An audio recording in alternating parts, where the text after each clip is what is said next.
먼 미국 땅에서 자식들을 잘 키워내고 열심히 사신 여러분들 정말 장하십니다. 안녕하세요. 전원주입니다. 전쟁도 가난도 겪은 우리 세대는 참 눈물겨운 세월을 살았죠. 아메리칸 드림을 이루기까지 여러분들의 세월이야 어떠셨겠습니까?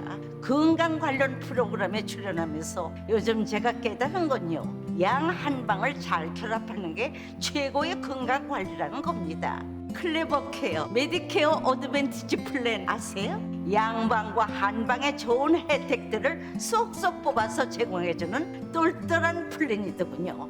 우리 한인의 건강 문화도 이해하고 실력 있는 한국 의사와 전문의를 척척 연결해 준다니 얼마나 똘똘합니까? 이제 우리도 똘똘한 클레버 케어 플랜으로 150까지만 사십시다.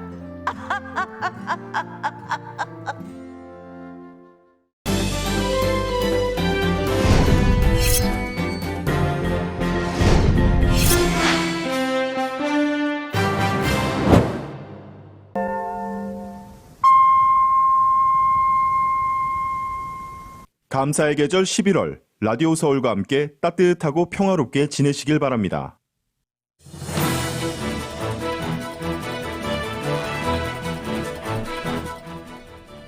(5세에서 11세) 사이 어린아이들에 대한 코로나19 백신 접종이 본격적으로 시작됐습니다.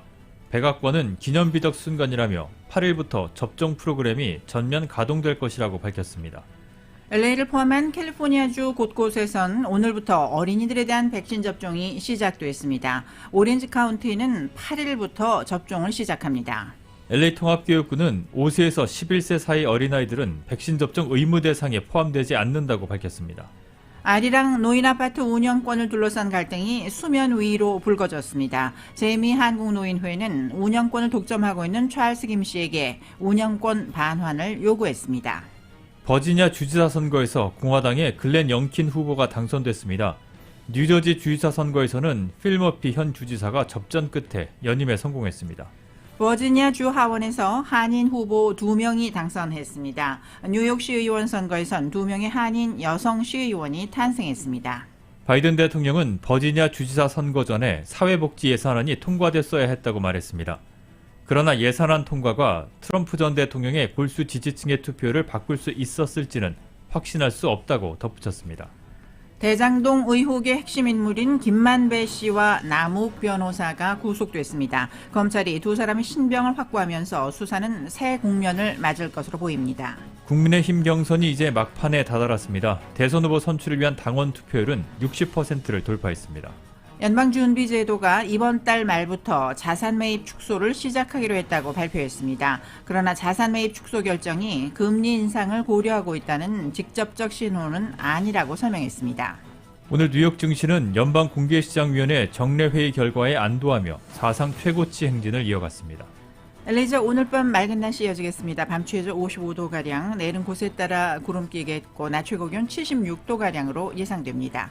주요 뉴스는 아시아나항공 미주 취항 30주년, 지난 30년 함께해 주신 성원에 감사드리며 앞으로도 정성을 다하는 서비스, 쾌적한 최신 항공기로 안전하고 편안하게 모실 것을 약속합니다. 아시아나 제공입니다. 여러분 안녕하십니까? 김미회입니다. 안녕하십니까? 임승찬입니다. 11월 3일 수요일 라디오 서울 이브닝 뉴스 1부 시작하겠습니다.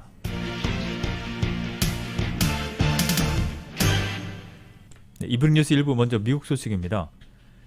두 곳 주지사와 함께 시장들을 뽑는 미니 지방선거가 어제 열렸었는데요. 야당인 공화당의 약진이 두드러졌습니다. 출범 10달도 안 된 바이든 정부로서는 싸늘한 여론이 확인되면서 전국 운영에 빨간불이 켜졌다는 평가입니다. KBS가 보도합니다. 미국 수도 워싱턴 DC에 접한 버지니아 주지사 선거에서 공화당의 글렌 영킨 후보가 당선됐습니다. 영킨 신임 주지사는 친트럼프 성향의 기업가 출신 정치 신인으로 교육 문제 등 구체적 현안에 집중하는 선거운동을 통해 승리를 거머쥐었습니다. We are going to start that transformation on day one. 버지니아주는 지난해 대통령 선거 당시 민주당이 10%포인트 넘게 우세했던 데다 2002년 이후 주지사 5명 가운데 4명이 민주당 출신이었던 지역입니다. 이번 선거 결과가 치솟는 물가와 아프가니스탄 철군 혼란 등 바이든 정부 10개월에 대한 평가라는 분석이 제기되는 이유입니다. I do think it is a warning to Democrats that find a way to find real solutions that people can feel and that people can have a better sense of normalcy and predictability. 실제 당초 민주당의 낙승이 예상됐던 뉴저지 주지사 선거 역시 공화당과 박빙 승부가 펼쳐졌습니다. 민주당은 다만 뉴욕과 보스턴 등 몇몇 시장 선거에서 흑인과 여성 당선자를 잇따라 배출한 데 의미를 부여하는 분위기입니다. 선거 결과를 승리로 판단한 공화당 측이 정치 공세를 강화할 것으로 예상되는 가운데 바이든 정부가 지지율 하락세를 어떤 방식으로 만회할지 관심이 쏠리고 있습니다. 워싱턴에서 KBS 뉴스 김기현입니다. 한편 민주당이 어제 치러진 뉴저지 주지사 선거에서 고전 끝에 신승을 거두었습니다. AP통신은 오늘 현역 주지사인 민주당 필 머피 후보가 공화당의 잭 시아타렐리 후보를 근소한 표차로 이겼다고 보도했습니다. 민주당 소속 주지사가 뉴저지에서 연임에 성공한 것은 1977년 이래 44년 만에 처음 있는 일입니다. 뉴저지는 그간 민주당 지지 성향이 강한 텃밭으로 통했고 선거일 이전 여론조사에서도 머피 후보가 대체로 10% 안팎의 우위를 보여 낙승이 예상됐습니다. 그러나 막상 개표가 시작되자 시아타렐리 후보가 앞서 나가고 머피 후보가 뒤쫓으며 시종 엎치락 뒤치락하는 피말리는 승부가 벌어졌습니다. CNN 보도에선 개표가 82%가량 이루어진 상황에서 두 후보 간 표차가 61표까지 좁혀지기도 했습니다. 초접전 양상이 계속 펼쳐짐에 따라 AP통신의 당선 확정 보도는 투표 이튿날인 오늘 오후 늦게서야 나왔습니다.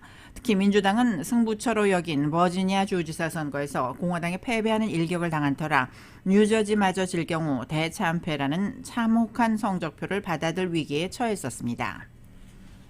버지니아주 하원 선거에서는 한인 후보 2명이 당선됐습니다. 마크 김 현역 의원이 7선에 성공을 하고 시민운동가 출신의 30대 아이린 신 후보가 한인 여성으로는 처음으로 의원직을 거머쥐었습니다. 두 사람 모두 민주당 소속으로 버지니아주 의회에서 한인 의원이 동시에 2명 나온 것은 이번이 처음입니다. 버지니아 35 선거구에 출마한 마크 김 의원은 99% 개표 현재 68.4%의 득표율로 상대 후보 31.6%를 큰 차이로 따돌리고 승리를 결정했습니다. 또 87 선거구에서는 신 후보가 65.2%를 득표해서 34.8%를 기록한 2위를 크게 앞서면서 낙승했습니다. 뉴욕시에서 여성 한인 2명이 시의회에 처음으로 입성합니다. 뉴욕타임즈는 오늘 뉴욕시의회 23선거구에서 77%의 표가 집계된 가운데 린다 이 뉴욕 한인 봉사센터 회장이 63.6%의 표를 얻어 당선을 확정했다고 전했습니다. 또 26선거구에서도 78%의 개표율을 기록 중인 가운데 한국계인 줄리 원 후보가 77.2%의 압도적인 득표율로 역시 공화당 후보를 따돌리고 승리를 차지했습니다. 전국의 최대 도시이면서 경제문화 중심지인 뉴욕시에서 한인 시의원이 배출된 것은 사상 최초입니다. 이 후보는 베이사이드를 비롯한 퀸즈 동부를 아우르는 23선거구에서 최초의 아시아계 시의원이자 여성 시의원이 됐습니다. 원 후보는 이민 1.5세대로 최근 아시아계 인구가 급속히 늘고 있는 롱아일랜드 시티와 그 주변에 걸친 26선거구에서 여성으로서 또 이민자로서 처음으로 시의회에 입성하게 됐습니다. 보스턴에서는 최초의 아시안계 여성 시장이 탄생했습니다. 어제 치러진 선거 결과 민주당 소속의 미셸 우 시의원이 같은 당의 아니사 에사이비 조지 시의원을 제치고 보스턴 시장에 당선됐습니다. 대만 출신 여성이 백인들이 주류를 이루고 있는 보스턴시에서 시장으로 당선돼 큰 관심이 모아지고 있습니다. 오하이오주 신시내티에서도 사상 최초로 아시안계 시장이 탄생을 했습니다. 민주당 소속의 아프데 퓨어발 변호사가 어제 치러진 시장 선거에서 같은 당 소속의 데이빗 만 후보를 큰 표차로 누르고 시장에 당선됐습니다. 조 바이든 대통령이 오늘 패배로 끝난 버지니아 주지사 선거 이전에 자신의 역점 아젠다인 인프라 사회복지 예산안이 통과됐어야 했다고 말했습니다. 바이든 대통령은 오늘 백악관에서 취재진이 선거 전에 예산안이 통과됐으면 민주당 후보가 이겼을 거라고 생각하느냐고 묻자 선거일 전에 예산안을 통과시켰어야 한다고 생각한다고 말했습니다. 대규모 예산안 통과가 민심에 영향을 미쳐 승리를 견인했을 가능성을 염두에 둔 발언으로 해석됩니다. 그러나 바이든 대통령은 곧바로 도널드 트럼프 전 대통령 골수 지지층의 투표율을 바꿀 수 있었을지는 확신할 수가 없다고 덧붙였습니다. 그러면서 사람들이 많은 것에 확신이 없고 마음이 상한 상태라면서 코로나19와 일자리, 유가 인상 등을 예로 들었습니다. 바이든 대통령은 이어 사람들이 우리가 이 일을 마무리하기를 바란다는 건 분명히 안다며 인프라 사회복지 예산안 통과를 더욱 강력히 추진하겠다는 뜻을 밝혔습니다. 트럼프 전 대통령을 자주 언급한 것이 패착이었다고 보느냐는 질문에는 내가 트럼프를 언급한 것은 그가 지지하는 사람들의 삶에 매일 영향을 미치기 때문이라고 답했습니다. 바이든 대통령이 친정인 민주당의 후보가 버지니아 주지사 선거에서 패배한 이후 공개 석상에 등장한 것은 이번이 처음입니다. 대통령은 오늘 새벽 유럽 순방을 마치고 백악관으로 귀환했습니다. 국방부는 중국의 국경 근처에 미군이 없는 한반도를 목표로 하며 한반도 유사시를 대비한 군사훈련도 하고 있다고 밝혔습니다. 국방부는 오늘 의회에 제출한 중국을 포함한 군사안보 전개 상황이라는 제목의 보고서에서 북중 관계에 관련해 이같이 언급을 했습니다. 국방부는 중국 인민해방군의 한반도 목표를 안정과 비핵화, 중국 국경 근처에 미군 부재로 제시하고 있다며 한반도 안정 유지에 관한 중국군의 초점은 북한의 붕괴와 한반도 군사 충돌 방지를 포함한다고 설명했습니다. 특히 중국은 이 목표를 위해 북한을 향해 북미 대화 재개를 포함한 대화를 우선시하는 접근법을 지지하고 있다고 밝혔습니다. 국방부는 또 중국군이 한반도의 비상 상황을 대비해 육해공과 화학전 방어훈련 등 군사훈련을 하고 있다고 밝혔습니다. 중국이 핵무기 보유량을 급속도로 확장해서 오는 2030년까지 핵탄두가 1000개를 넘을 수 있다는 미 국방부의 추정이 나왔습니다. 국방부는 오늘 의회에 제출한 보고서에서 중국이 21세기 중반까지 미국의 공력에 필적하거나 이를 능가하기 위해 군사력 증강을 가속화하고 있다고 평가했습니다. 중국의 핵탄두 보유 규모는 2027년까지 700개로 늘어나고 2030년에는 1000개를 넘어설 수 있다고 말했습니다. 다만 현재 중국이 보유한 핵탄두 수는 밝히지 않았습니다. 이런 추세는 국방부가 1년 전에 예상한 것보다 훨씬 더 빠른 속도라는 게 AP통신의 분석입니다. 보고서는 또 중국이 대륙간 탄도미사일인 ICBM을 발사할 수 있는 수백 개의 지하 경납고가 포함된 최소 3곳의 미사일 기지 건설을 시작했다고 밝혔습니다. 국방부는 어린이 7명을 포함해서 민간인 10명의 목숨을 앗아간 8월 말 아프가니스탄 오폭 사건과 관련해 위법은 없었다는 감찰 결과를 발표했습니다. 공군 감찰관인 세미 사이드 중장은 오늘 브리핑을 통해서 조사 결과를 내놓으며 전쟁법을 포함해 위법을 찾지 못했다고 말했습니다. 그는 의사소통의 문제 등과 결합된 실행상의 오류가 유감스럽게 민간인 사상으로 이어졌다고 덧붙였습니다. 사이드 중장은 순전한 실수이지 범죄 행위나 테마는 아니라고 강조했습니다. 그는 당시 드론 공격에 직접 관여했던 이들이 임박한 테러를 겨냥한 것으로 믿고 있었다면서 다만 첩보의 해석과 타깃이 된 차량에 대한 정보 등이 유감스럽게도 부정확했다고 부연했습니다. 미국은 아프간 철군 작전이 벌어지던 지난 8월 29일 IS가 테러를 감행하려는 것으로 보고 차량을 폭격했는데 아이들 7명을 포함해서 무고한 민간인 10명이 숨지는 결과를 낳았습니다. 이란 혁명수비대가 미 해군이 오만해에서 항해 중인 유조선을 납포하려 했다고 주장했습니다. 하지만 미국은 실제 외국 선박을 납치한 것은 이란이라고 강력히 반박했습니다. 국영 IRNA 통신 등에 따르면 혁명수비대는 오늘 이란과 인접한 오만해를 지나던 유조선을 납포하려는 미국의 시도를 무력화했다고 밝혔습니다. 혁명수비대는 미군의 납포 시도를 파악하고 즉각적으로 대응, 유조선을 이란 영해로 들여왔다고 전했습니다. 이와 달리 복수의 외국 관리는 AP와 로이터 통신에 이란의 주장은 사실과 다르다며 외국 선박을 납포한 것은 이란이라고 반박했습니다. 라디오 서울 이브닝 뉴스 1부 이 시간은 LA와 가든그로브 두 곳에서 모시는 금강안경 검안과 1250만 불 교통사고 최고보상 교통사고 전문 천재 변호사 리차드 호프만, 빛으로 태어나는 당신은 카우나 미인, 100% 근적외선 마스크는 카우나뿐입니다. 정직한 빛 카우나 LED 마스크, 온오프 PRGR, 야마하 14, MU 스포츠, 전미국 독점 총판, 올림픽 골프, 구매부터 재이용자까지 아파트 론도 역시 뱅크 오브 홉이 하면 다릅니다. 희망을 설계하는 전문가들의 은행 뱅크 오브 홉 공동 제공으로 마련합니다.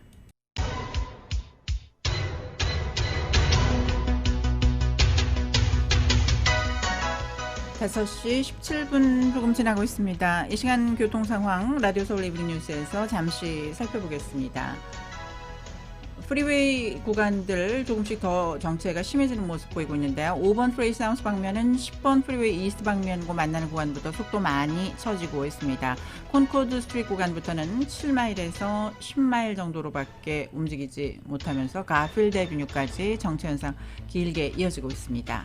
이 밖에 교통 위험 신호 켜져 있는 구간들 있습니다. 10번 프리웨이 이스트 방면 델마 애비뉴 구간, 그리고 101번 프리웨이 노스 방면은 선셋 블루버드 구간에 추돌 사고 발생했습니다. 605번 프리웨이 사우스 방면 위리어 블루버드 구간에도 교통 위험 신호 켜져 있습니다. 이 구간 지나시는 차량들 조심해서 운전하시기 바랍니다. 교통 상황이었습니다. 네, 이브닝 뉴스 1부 함께하고 계십니다.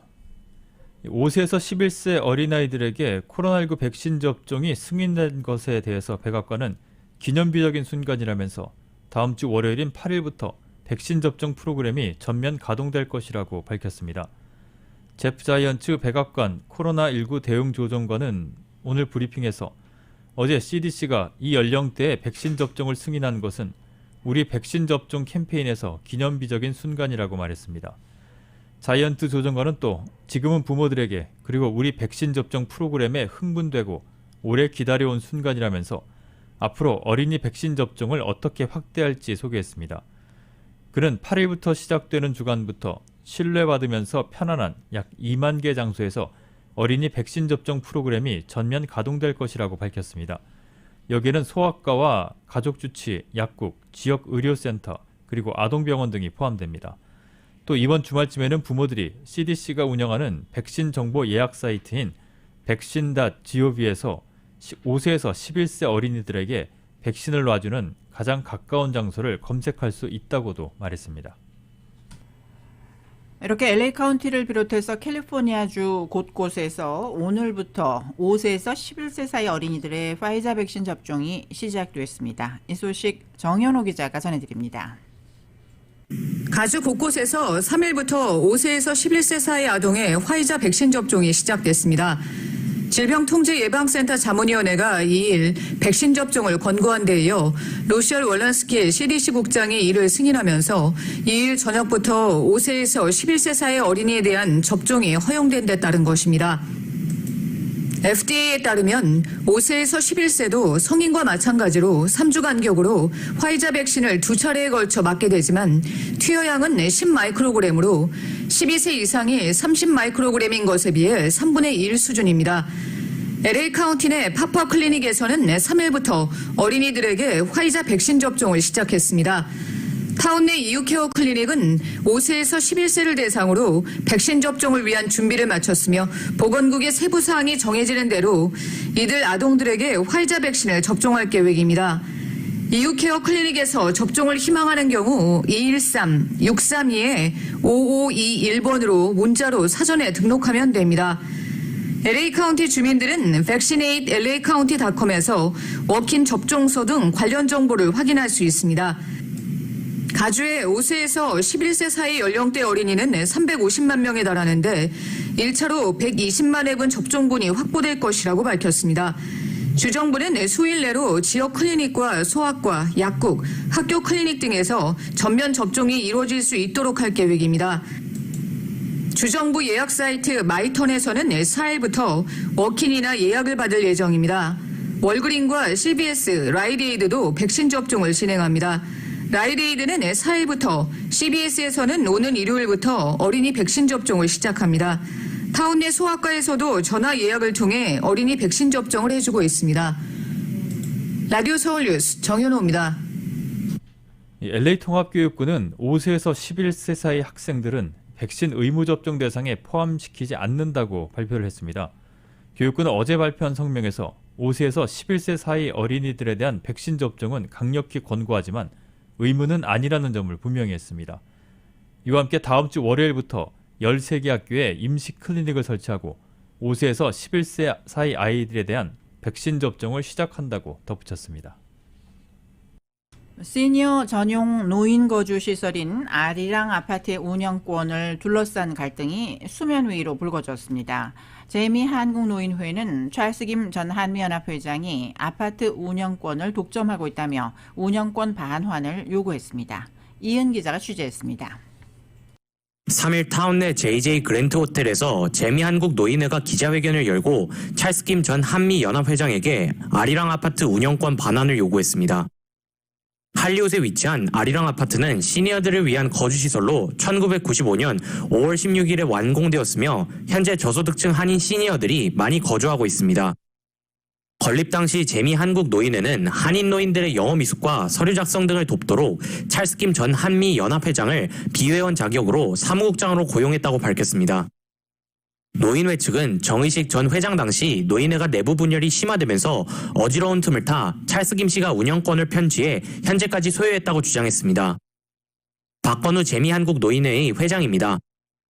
정확히 소유권이 재미한국노인회에 속해 있기 때문에 하루속히 재미한국노인회로 넘겨주는 것이 순리이며 원칙이고 그것이 합법적인 것입니다. 박건우 회장은 2014년 당시 찰스 김 씨와 JJ 그랜트 호텔에서 만남을 가지고 대화를 통해 아리랑 아파트의 운영권 반환을 요구했으나 당시 원만한 합의가 이루어지지 않았다고 덧붙였습니다. FBI에 수사를 의뢰하고 시 검찰과 주 검찰 거기에 수사를 의뢰함과 동시에 연방 상하원의 윤리위원회에 제소를 할 겁니다. 모든 것이 여의치 않다 생각하고 그 점은 어떤 물리적인 행동도 불사할 겁니다. 재미한국노인회 측은 아리랑 아파트는 사회재산이 아닌 한인사회의 재산이며 개인이 운영할 수 없다며 만일 대화를 통한 합의가 이뤄지지 않는다면 강력 대응하겠다고 밝혔습니다. 사태가 원만히 해결되지 않는다면 FBI를 비롯한 모든 시와 카운티 등 로컬 사법기관들에 수사를 의뢰할 것이며 나아가 물리적인 조처를 취할 것이라는 입장입니다. 아리랑 아파트 인코퍼레이션은 DBA라고 생각하시면 돼요. 재미한국노인회가 아리랑 아파트라는 DBA를 가지고 운영을 한다. 재미한국노인회 측은 앞으로 최대 1년 내에 찰스 김 씨에게 아파트 운영권 반환에 관한 입장을 내놓으라고 요구했습니다. 아리랑 아파트 반환 요청에 대한 찰스 김 씨의 입장을 듣기 위해 3일 연락을 취했지만 연락이 닿지 않았습니다. 라디오 서울 뉴스 이은입니다. 한인타운 내 주택이 쓰레기와 오물이 집 앞에 방치하면서 동네 주민들이 참다 못해 집단 행동에 나섰습니다. 주민들에 따르면 한인타운 백블락 사우스 하버드에 있는 주택 앞에 지난 몇 년 동안 쓰레기가 쌓여왔고 이로 인한 악취가 진동하는 것은 물론이고 쥐와 바퀴벌레가 들끓어서 이웃 주민들의 위생을 위협하고 있다고 전했습니다. 각종 쓰레기가 박스꾸러미가 집 앞 입구 그리고 드라이브를 막고 있는 상황입니다.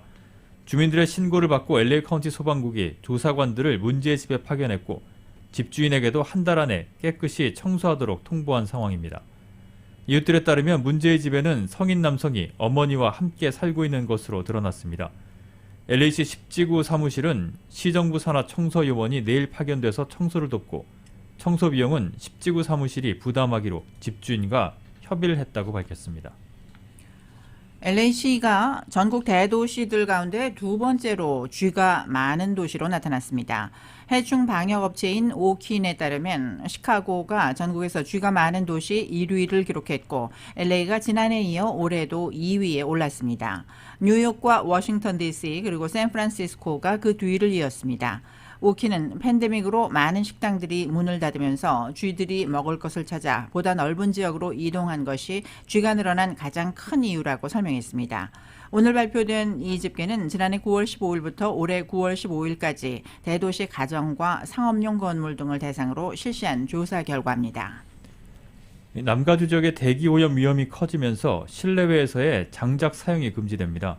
남가주 대기정화국은 내일 밤 11시 59분까지 LA와 오렌지 카운티, 리버사이드, 그리고 샌버나디노 카운티 지역에서 장작 사용 금지령을 내렸습니다. 내일 밤까지는 실내외에서 장작을 태우는 행위가 금지됩니다. 하지만 해발 3,000피트 이상의 산악지역, 코첼라밸리와 하이데저트 지역은 장작 사용 금지령에 영향을 받지 않습니다. 에릭 가세티 LA 시장이 코로나19 양성 판정을 받았습니다. 유엔 기후변화 회의 참석을 위해 영국 글래스고를 방문 중인 가세티 시장은 현지에서 진행된 코로나19 검사에서 양성이 나왔다고 밝혔습니다. 그러나 가세티 시장과 동행했던 7명의 스태프들은 모두 음성 판정을 받았습니다. 가세티 시장은 트위터를 통해 코로나 돌파 감염으로 인한 특별한 증상은 없다며 현재 호텔에 격리 중이라고 밝혔습니다. LA 카운티의 코로나19 신규 확진자는 1,605명, 그리고 사망자는 22명이 보고됐습니다. 확진율은 1.2%입니다. 병원 입원 환자는 662명으로 어제보다 소폭 상승했지만 중환자실 입원 환자는 152명으로 14명이 줄었습니다. 오렌지 카운티의 코로나19 입원 환자는 안정된 모습을 보이고 있습니다. 오늘 현재 입원 환자는 198명으로 어제와 비교해서 1명이 늘었습니다. 중환자실 입원 환자는 1명 줄어든 46명입니다. 오늘 보고된 신규 확진자는 214명, 그리고 사망자는 7명입니다. 한편 오렌지 카운티는 8일부터 5세에서 11세 사이 어린아이들에 대한 코로나19 백신 접종을 시작한다고 밝혔습니다. 이브닝 뉴스 1부 함께하고 계십니다. 잠시 후에 한국 소식 이어집니다.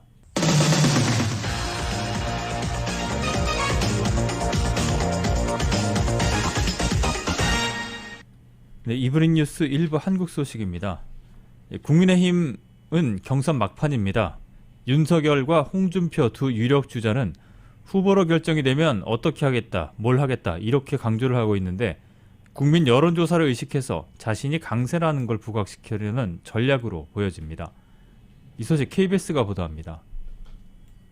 윤석열 후보는 후보가 되면 대장동 게이트를 파헤칠 연합을 만들겠다고 했습니다. 메시지로는 자신이 이재명 후보 대척점에 서겠다고 강조하면서 일정은 취약층을 공략했습니다. 홍준표 후보에 비해 낮은 지지세인 2030 세대를 잇따라 만나 군 장병 인권 개선 등을 약속했습니다. 공정과 정의가 죽어 있으면은 나도 언제 남한테 부당한 대우나 이런 걸 당할지 모른다고, 그죠? 청년들한테는 그건 정말 절실한 문제입니다. 긴급 회견을 자청한 홍준표 후보도 당내 경쟁자 견제 대신 본선을 언급했습니다. 국민 여론조사 와중에 자신이 우위에 있다고 부각하려는 듯한 전략으로 이해됩니다. 비리 덩어리인 이재명 후보를 지지하기 위해 문재인 정권은 내년 대선을 왕권 선거로 몰아가고 있다. 당의 전통적 지지층인 보수 유권자를 잡기 위해 보수 선명성을 강조한 행보로도 풀이됩니다. 유승민, 원희룡 후보는 윤 후보를 공개 지지한 서민 교수가 홍 후보를 비판하며 쓴 표현을 문제 삼았습니다. 호남 비하라는 겁니다. 호남의 진심을 가지고 다가가기 위해서 노력을 했는데 한 방에 날리는 걸 보고 해당행위 아니냐. 있을 수 없는 일이라고 생각합니다. 그런 분들의 지지를 받는 후보가 강력한 의지로 저는 그어줘야 된다고 생각합니다. 논란이 일자 윤 후보는 바람직하지 않은 발언이라고 진화에 나섰습니다. 국민의힘은 당원 투표와 국민 여론조사를 오늘까지 진행한 뒤 내일 오후 전당대회를 열어 최종 대선 후보를 발표합니다. KBS 뉴스 박민철입니다. 국민의힘 대통령 후보 선출을 위한 당원 투표율이 60%를 돌파했습니다. 국민의힘 당원 투표 사흘째인 한국 시간 오늘 오후 5시를 기준으로 당원 투표율은 61.46%를 기록했습니다. 그제부터 이틀 동안 진행된 모바일 투표에 오늘부터 시작된 ARS 전화 투표를 합산한 결과입니다. 이준석 대표가 선출된 지난 6월 전당대회 당시 당원 투표율을 이미 훌쩍 넘겼는데 내일까지 진행되는 ARS 투표까지 합치면 최종 당원 투표율은 70%에 육박할 수 있다는 전망도 나오고 있습니다. 국민의힘은 당원 투표와 함께 내일까지 이틀 동안 진행되는 일반 국민 여론조사 결과를 절반씩 반영해서 모레 최종 후보를 선출합니다. 이재명 대선 후보와 더불어민주당이 부동산 개혁에 손발을 맞추면서 입법에도 속도를 내고 있습니다. 이와 함께 이 후보는 열세 지지층인 젊은 세대를 사로잡기 위한 행보도 서두르고 있습니다. YTN이 보도합니다. 더불어민주당 선거대책위원회가 첫 가동에 들어갔습니다. 회의를 주재한 이재명 후보의 첫 주문은 역시나 부동산 대개혁입니다. 부동산 개발이익 완전 환수제와 분양가 상한제, 분양 원가 공개 제도를 망설임 없이 추진해달라고 요청했습니다. 부동산 불로소득은 반드시 국민에게라고 하는 원칙을 지킬 수 있는 온갖 제도들을 새롭게 만들거나 보고 강해 주시기를 부탁드립니다. 이재명표 부동산 개혁에 민주당은 이재명표 민생국회로 손발을 맞췄습니다. 특히 개발이익 환수제는 당론 입법으로 속도를 낼 계획입니다. 확실하게 개발 이익을 환수할 수 있도록 내일 정책의총을 통해서 입법 발의, 당론의 입법 발의해서 반드시 통과되도록 할 것입니다. 야당을 향해선 추가 개발이익 확보를 두고 이 후보를 공격했던 만큼 법안에 찬성할 것으로 믿는다고 압박했습니다. 부동산 민심 되돌리기와 함께 이 후보는 열세 지지층인 청년 민심 사로잡기에도 젠걸음을 옮겼습니다. 이른바 롤드컵으로 불리는 온라인 게임 월드 챔피언십에 도전한 우리나라 선수단의 선전을 응원하는가 하면 여러분의 투혼 덕분에 전 세계가 소환사의 협곡을 우리 대한민국 영토로 인정하고 있습니다. 만화의 날을 맞아 직접 웹툰을 그려보며 소통에도 적극적으로 나섰습니다. 국민의힘 대선 후보 선출을 앞두고 먼저 본선에 오른 이재명 후보의 보폭도 넓어지고 있습니다. 민심을 사로잡기 위한 이재명표 정책과 소통 행보에는 더욱 속도가 붙을 전망입니다. YTN 최하영입니다. 대장동 의혹의 핵심 인물인 김만배 씨와 남욱 변호사가 구속됐습니다.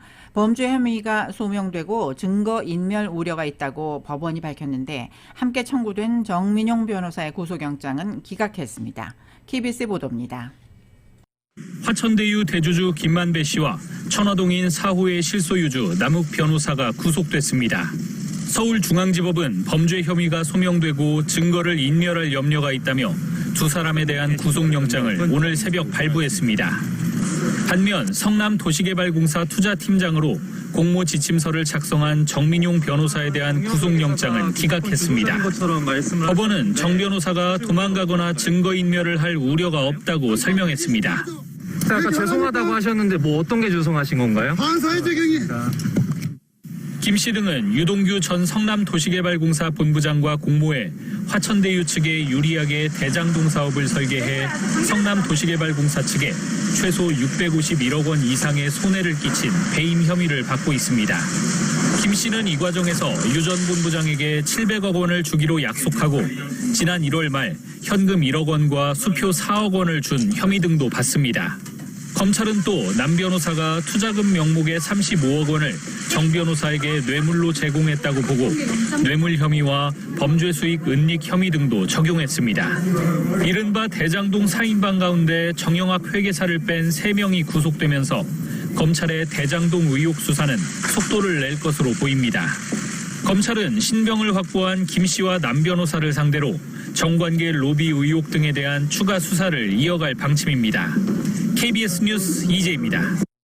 이처럼 검찰이 김만배와 남욱, 이 핵심 인물 2명의 신병을 확보하면서 대장동 의혹 수사는 새로운 국면을 맞을 것으로 보입니다.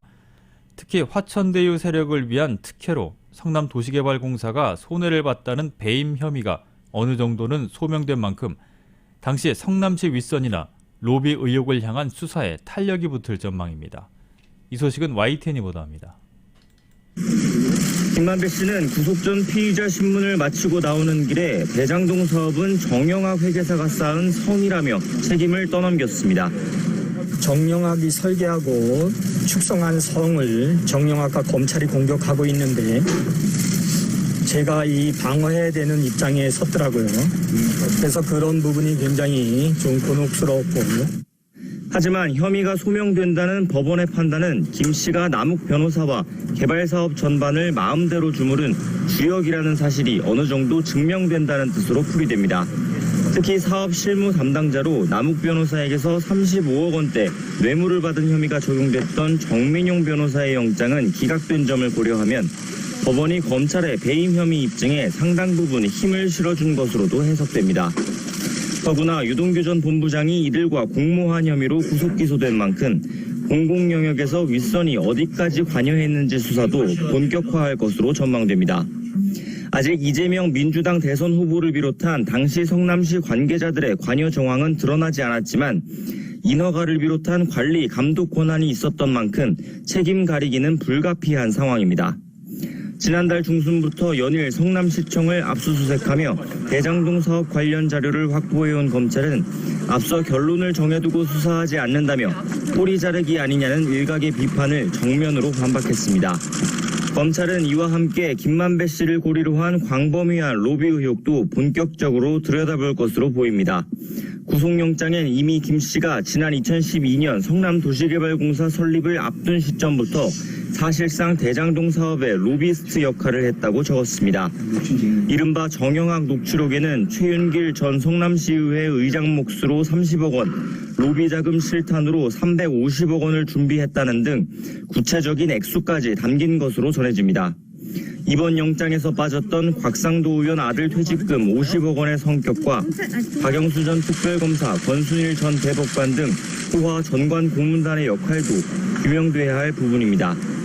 수사 초기 영장이 기각돼 20일가량 보강 수사에 발목이 잡혔던 검찰이 역량과 의지에 관한 의구심을 떨쳐내고 쌓인 의혹을 풀어낼 수 있을지 주목됩니다.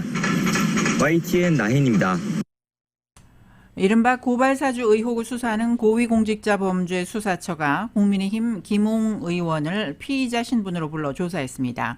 공수처는 어젯밤 9시 40분쯤 직권남용과 공직선거법 위반 등 혐의를 받는 김 의원에 대한 조사를 마쳤습니다. 12시간 만에 조사를 마친 김 의원은 지난해 조성은 씨와의 통화 녹취록을 전체적으로 다 보고 상당히 악마의 편집이 있었다는 느낌이 들었다고 강조했습니다. 고발사주라고 하는 게 얼마나 허무맹랑한 이야기인지 상식을 가졌다면 이해할 수 있을 거라며 고발장을 보내드린다는 저희가 누군지는 기억 못한다고 선을 그었습니다. 김 의원은 지난해 4월 당시 대검찰청 수사정보정책관이던 손준성 검사와 공모해 여권 인사 등에 대한 고발을 사주한 혐의를 받고 있습니다. 지금까지 한국 소식 간추려드렸습니다. 잠시 후에는 경제 소식 전해드립니다. 라디오 서울 이브닝 뉴스 함께하고 계십니다.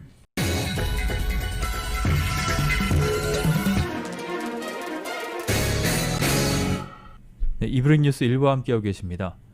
오늘 뉴욕 증시는 연방공개시장위원회 정례회 결과에 안도를 하면서 사상 최고치 행진을 이어갔습니다.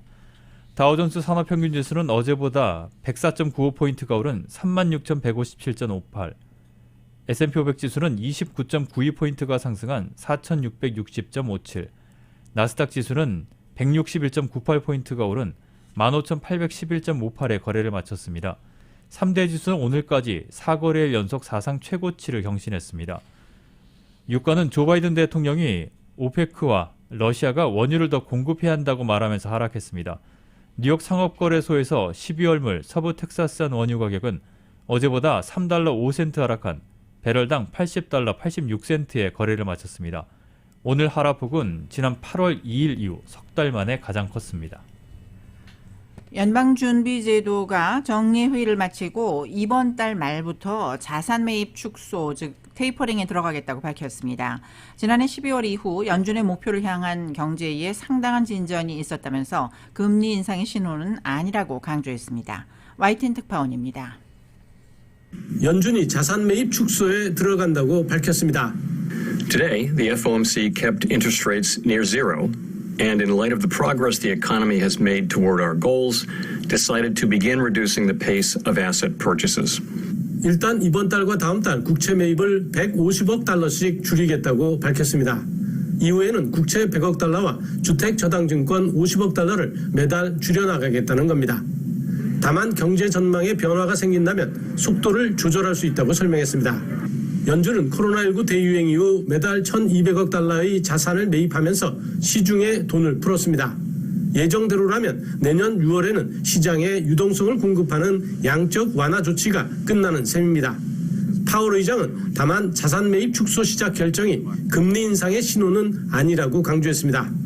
Our decision today to begin tapering our asset purchases does not imply any direct signal regarding our interest rate policy.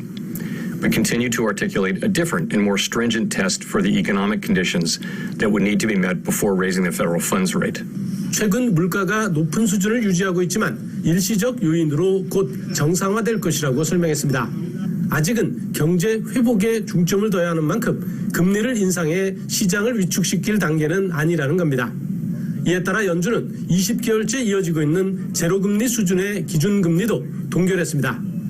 하지만 시장에서는 내년 6월 양적 완화 조치가 끝나면 그 다음에는 금리 인상으로 이어지고 지속적인 인플레 압력이 그 시기를 앞당길 것이라는 전망이 나오고 있습니다. 워싱턴에서 YTN 강태욱입니다. 세계 최대 투자은행인 JP모건은 비트코인의 장기 목표 가격을 14만 6천 달러로 올려잡았습니다.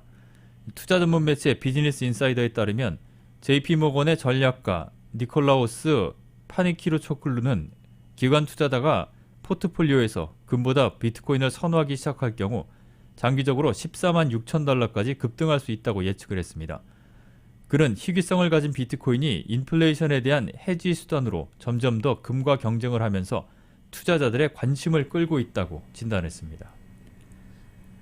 지난 10월 서비스 지수가 사상 최고치를 경신했습니다. 공급관리협회는 오늘 10월 서비스업 구매 관리자 지수인 PMI가 66.7로 집계됐다고 발표했습니다. 이는 전달에 기록한 61.9를 웃돌았을 뿐 아니라 월스트리트저널이 집계한 전문가 예상치인 62.0도 웃돌았습니다. 오늘 수치는 지난 7월 기록한 사상 최고치인 64.1을 넘어서며 또다시 사상 최고치를 경신했습니다. 서비스업 지수는 17개월 연속 확장세를 보였습니다. 지난 9월 공장지의 수주 실적이 시장 예사치에 부합하는 증가세를 보였습니다. 상무부는 9월 공장지의 수주 실적이 전달보다 13억 달러 증가한 5,159억 달러로 집계됐다고 발표했습니다. 오늘 수치는 월스트리트저널이 집계한 전문가 예상치 0.2% 증가에 부합합니다. 8월 공장지의 수준은 1.2% 증가해서 1.0% 증가로 하향 수정됐습니다. NBA 스타인 케빈 듀런트가 2억 달러 규모의 기업 인수 목적 회사를 만들었습니다. 월스트리트저널 등은 로이터를 인용해 케빈 듀런트는 인피니트 애퀴지션으로 NFNT.U라는 티커로 뉴욕 증권거래소에 상장을 신청했다고 보도했습니다. 케빈 듀런트와 매니저인 리치 클레이머는 2016년에 설립한 35 벤처스를 통해 인피니트에 50% 출자했습니다. 이 회사는 2천만 주를 주당 $10에 매각하고 만약 24개월 이내에 기업 공개할 회사를 합병하지 않으면 투자금을 돌려줍니다. 합병 대상은 주로 스포츠, 이커머스, 암호화폐 회사 등입니다.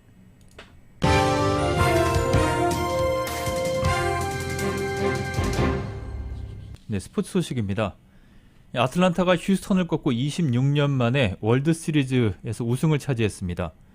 6차전에 결승 홈런을 쳤던 솔레어가 쿠바 출신으로는 지난 1997년 플로리다의 리반 에르난데스에 이어서 두 번째로 시리즈 MVP에 선정이 됐습니다. YTN입니다.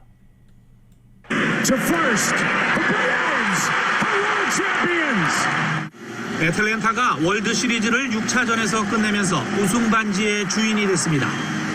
프랜차이즈 통산 네 번째이자 1995년 우승 이후 26년 만에 다시 맛보는 감동입니다. 적지에서 시리즈 우승을 확정한 건 홈런포 3방이었습니다. 3회 경기장 밖으로 날려보낸 솔레오의 대형 장외 3점 홈런, 그리고 5회 2점을 더 달아난 스완슨의 추가 아치에 이어 7회 프리먼이 시리즈 종료를 알리는 솔로 쐐기포를 보탰습니다. 시즌 중인 7월 트레이드해온 쿠바 출신의 2019년 리그 홈런왕 솔레오는 시리즈 MVP에 뽑혔습니다. 이번 시리즈 4승 중 혼자 3경기에서 결승 홈런을 터뜨린 우승 1등 공신입니다. Bueno, estoy muy emocionado. Primeramente, gracias a Dios por darme la oportunidad de estar aquí en este equipo y muy orgulloso de ser el segundo cubano. 애틀랜타는 전설의 홈런왕 행크 앨런이 타계한 2021년 그를 기리는 우승 축배를 들었지만 2017년 사인 훔치기 우승 불명예를 씻으려던 휴스턴은 두 번째 우승에 실패했습니다. 애틀랜타 브라이언 감독은 관심을 모았던 스니커 가문의 부자 대결에서 승리한 반면 72살의 휴스턴 베이커 감독은 또 한 번 자신의 시리즈 우승 꿈이 좌절되는 징크스를 이어갔습니다. YTN 김사익입니다. 리버풀이 아틀레티코 마드리드를 2대0으로 꺾고 유럽 축구연맹 챔피언스리그 16강 토너먼트 진출을 확정했습니다. 오늘까지 네 번째 매치데이를 모두 소화한 가운데 리버풀을 비롯해서 2조의 바이에른 뮌헨 그리고 H조의 유벤투스 등 세 팀이 16강 진출을 확정했습니다.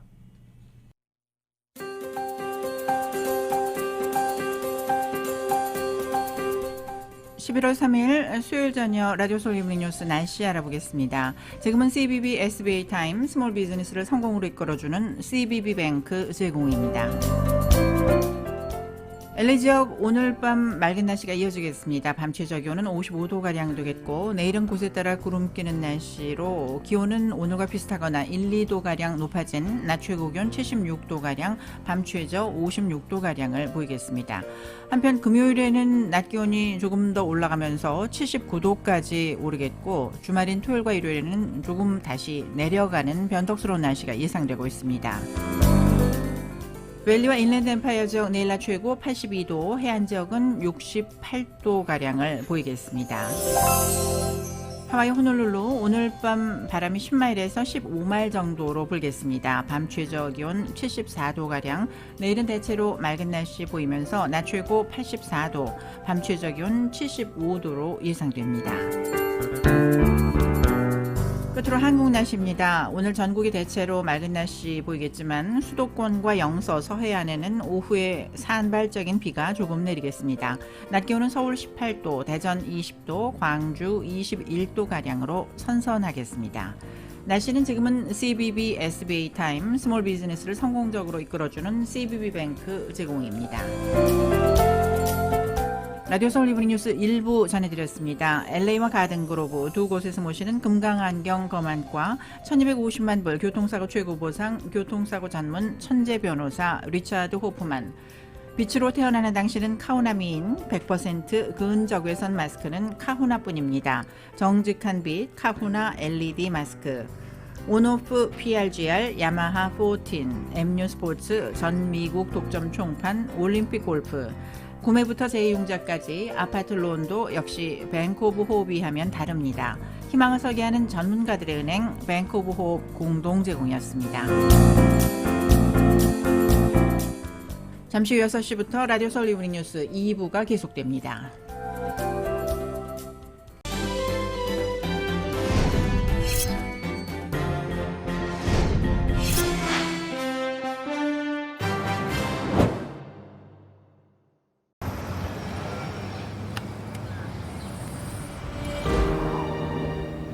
아직 쓰여지지 않은 스토리.